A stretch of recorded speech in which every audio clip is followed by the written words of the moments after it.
Bwana Kapu la Magoli, mambo vipi? Namshukuru Mwenyezi Mungu. Vema sana uwanja wa Benjamin Mkapa. Siri ya mafanikio ni kujiamini. Siri ya mafanikio ni kujiamini. Siri ya mafanikio ni kujiamini. Ndio maana tuko mapema sana Kapu la Magoli nikiwa na mwanangu Sylvester. Kwa hiyo leo tumekuja kwa ajili ya kuipa nguvu timu yetu kwa sababu katika moja ya wachezaji wa kuaminika kabisa duniani ni mchezaji namba 12 na maanisha ni shabiki. Ndio sisi. Tumekuja na kapu kubwa la Magoli, kapu litajaa baba. Kwa uwezo wake Jarari, yeye ndio mwenye mipango yote ya mwanadamu. Kwa hiyo sisi tunamuomba yeye ili Kapu la Magoli yaingie magoli mengi zaidi kwa siku ya leo, na wazee wa rambalamba tuwarambe vizuri. Mchezo wa mwisho lakini mlitoshana nguvu na Azam FC. Pengine unakiona kitu gani kuelekea katika mchezo huu? Kosa si kosa, ila kosa ni kurudia kosa. Kwa mchezo wa leo naamini kabisa kwamba kwa uwezo wa timu yetu na kwa sababu timu ina morali kubwa sana, benchi la ufundi imekaa nao vizuri wachezaji, na maanisha kila mchezaji anautamani mchezo wa leo. Na lile kosa lililotokea mchezo wa mwisho na wao nafikiri leo ndo litakuwa suluhisho lake, kwamba litasawazishwa vizuri na kuhakikisha kwamba tunapata ushindi wa mapema na wa magoli mengi.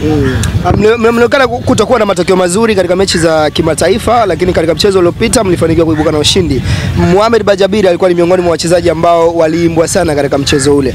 Unaona kama mwalimu akimpa nafasi siku ya leo kuna namna anaweza akafanya kitu akarahisisha mambo katika kikosi cha Simba?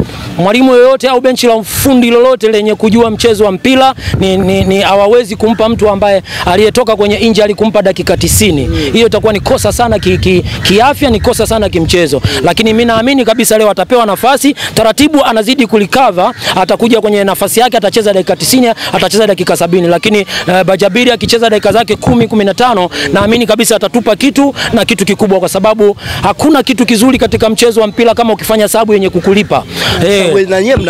Sababu wenye kukulipa. Kwa hiyo Bajabiri akikaa nje akiingia dakika chache kama ulivyoona katika mchezo uliopita, dakika chache alizoingia amecheza mpira mzuri, amefanya goli, basi ndio inavyotakiwa timu iliyokuwa bora.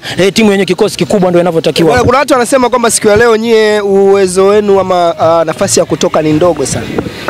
Mdomo ulijenga gorofa. Kwa hiyo mdomo ulijenga gorofa.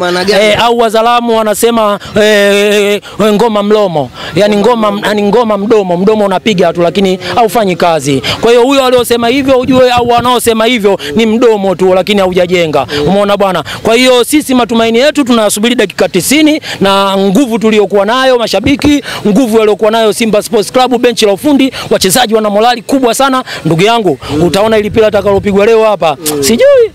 Bwana, mashabiki upande wa pili wanasema alikuwa mchezaji wao kwa maana ya Faisal Salum. Leo dua zao zinamwendea yeye, wakiamini huenda akafanya jambo na kuwaumiza pengine upande wenu nyote. Ya Rabbi, kama ulivyosema tukuombe nami mja wako na kuomba. Ya Rabbi, kama ulivyosema tukuombe nami mja wako na kuomba. Na kuomba Mwenyezi Mungu apatie ushindi Costi kwa siku ya leo. Na kuomba Mwenyezi Mungu.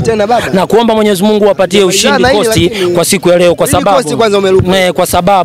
kwa sababu wao wanaosema waliokuwa mchezaji wao, kwa hiyo sio mchezaji wao, aliyekuwa mchezaji wao wanamuombea tena mema ili atufunge sisi. Mwenyezi Mungu awafanyie kila baya hao watu wanamuombea yule atufunge sisi. Kwa hiyo kwa sababu hiyo ndio maana nimesema maneno hayo. Kwa hiyo kwamba sisi siku ya leo hakuna wa kumuogopa, kwa sababu naamini wachezaji wa Simba wamecheza na kila aina mchezaji mkubwa Afrika hii. Na timu ya Simba imecheza na kila aina timu kubwa Afrika hii. Kwa hiyo hakuna timu ya kuogopa. Basi tu watu wameita Mzizima dabi. Hii sio dabi, ni sasa tunacheza na Mtibwa, sasa tunacheza na Coast Union, sasa tunacheza na Pamba Jiji. Kwa hiyo Azam ni timu ya kawaida sana na ni timu ndogo sana. Na ukishajua kwamba Azam ni timu ndogo, ukiangalia tu mechi yao iliyopita na ndugu zao wametoa sare. Kwa hiyo na mpira wenyewe mbovu mno, ila niwaambie wazee wa bure waache kuongea sana. Wazee wa bure nasikia wazee wa bure wazee wa bure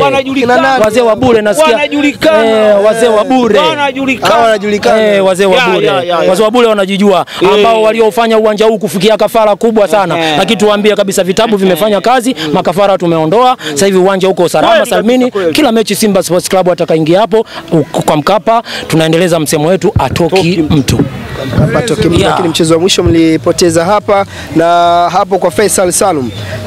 Msimu uliopita mlionekana kumhitaji na mashabiki mkiomba wengine baadhi yenu kwamba uongozi ufanye namna Faisal aje Msimbazi.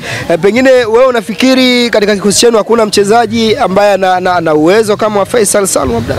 Kuna mtu mmoja anaitwa Elie Mpanzu, Faisal anaingia mara 67,000. Acha baba. Kuna mtu mmoja anaitwa Elie Mpanzu. Mpanzu mmoja Faisal mara 67,000. unazizidisha Yani hapo ukiweka plus ukiweka nini, yani mara 67,000. Kwa hiyo yani ukizungumzia kwamba Elie Mpanzu yule Faisal anaingia mara hizo, ina maana Faisal ni mtu wa chini sana. Umeona bwana, sisi tuna wachezaji wakubwa sana. Hebu niambie, Faisal ameshacheza timu gani yoyote katika ligi ya dunia? Hauna jibu. Tuendelee na mambo mengine. Kwa hiyo Faisal ni mtoto mdogo, Faisal ni mchezaji mdogo sana, ni kariba ndogo sana kwa ukizungumzia Afrika. Kwa hiyo ni mchezaji wa ndani ambaye anajitahidi kwa kufanya vizuri, lakini sio kwa Simba. Mtaja Mpanzu tu, hamna mwingine baba? Ukimtaja mwingine pale Simba Sports Club unamfananisha na mdogo wangu ambaye anakuja sasa hivi, Morris Abraham. Hamuingii hata kidogo. Huyu ni mchezaji ambaye anakuja, mimi nasema anakuja. Yule nilikuwa namfananisha na mchezaji mmoja alitokea Mozambique huko, anaitwa Luis Mixon. Yule mchezaji alienda kucheza timu kubwa Afrika, timu namba 1 Afrika, Al Ahly. Yule mchezaji ndio namfananisha ile level, ndio anakuja na kumpita yule. Kwa hiyo hebu angalia yule tu peke yake amuingia, atamuingia Elie Mpanzu. Kwa hiyo namaanisha kwamba pale nikitaja wachezaji hakuna hata mchezaji yoyote pale ambaye yule katika nafasi zile atakayomuingia Faisal Toto. Faisal Toto ni mtoto sana katika wachezaji wa Simba. Bwana baba, una confidence sana leo. Mambo yamo Kwanza kabisa nashukuru Mwenyezi Mungu kufika mahali hapa, sababu sisi ni watu wa mpira. Kwanza kabisa naitwa Sylvester, sisi ni wanachama wa Kapla Magoli kama unavyoona hivi. Naam, VPB. Sisi tunaenda kukaa kwa matajiri. Unaona, kwa sababu sisi Simba Sports Club tunatumia pesa. Kwanza tupendi vitu vya bure. Nyie na vya bure tu. No, hatupendi vitu vya bure. Ukitutangazia vitu vya bure, tunapiga hamasa nchi nzima. Hamna kwenda mtu yoyote uwanjani mpaka itangazike pesa. Tunajua sisi masuala ya mpira ni burudani, masuala ya mpira ni starehe. Kwenye msiba tu peke yake ndio bure. Bwana, humu ndani kwenye kapu tutegemee mchezaji gani kuingiza magoli? Maana ni kapu la magoli na ni kubwa kwa. Sisi unajua wachezaji wetu wa Simba Sports Club kama alivyoongea ndugu yangu Spider, wengi ni wachezaji wazuri, wana uwezo, wana discipline nzuri. Kwa siku ya leo hii nitakutajia wachezaji 3 au 4 ambao leo watashinda. Nani na nani? Atashinda Majabiri, atashinda Mpanzu, atashindwa mtu mmoja. Mimi namuita kama mimi Tembo, nafikiri ulishamjua. Kuna mtu mmoja alitokea Singida, nafikiri ulishamjua, anaitwa Soa. Atawaweka leo. Bwana Spider, kwa kumalizia nataka unipangie kikosi chako ambacho naamini leo mwalimu Matola kama ataingia nacho basi Simba mnakwenda kuibuka na ushindi. Kote huko Suleiman Matola apange yeye, lakini katikati aniwekee mtu mmoja anaitwa Kagoma, mtu mmoja anaitwa Alasan Kante. Basi huko kwingine namwachia Suleiman Matola. Huko kwingine anatoa watu wa umeme wakae pale. Kote apange yeye kote, lakini pale kati aniwekee mtu anaitwa Alasan Kante, alafu aniwekee Kagoma. Alafu huko kwingine Suleiman Matola, fanya kazi yako. Bwana, niwashukuru sana. Allahumma amina.